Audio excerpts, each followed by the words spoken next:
Hello guys, welcome back. In today's video I'm gonna show you how to fix WhatsApp multiple account feature not showing.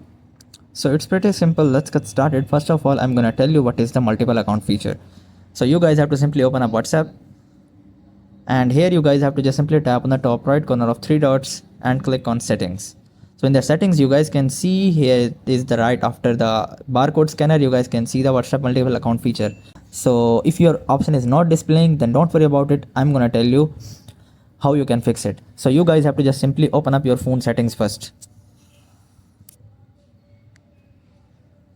So after opening up your phone settings, here you guys have to simply search for apps. The UI of my mobile phone might be different, but the procedure will be same. So you guys have to don't worry about UI. Just open up application and click on manage apps, and you guys have to simply open up WhatsApp in the application settings.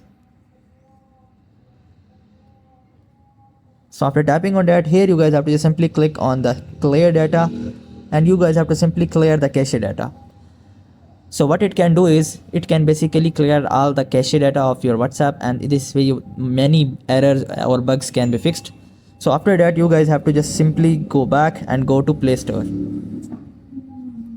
and here you guys have to simply just simply search for WhatsApp,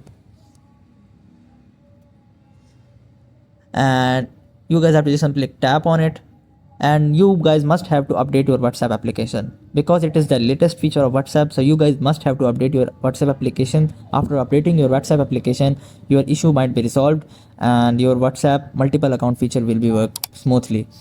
So I hope this methods find you well. Do like, share, subscribe. Thank you so much. Bye bye.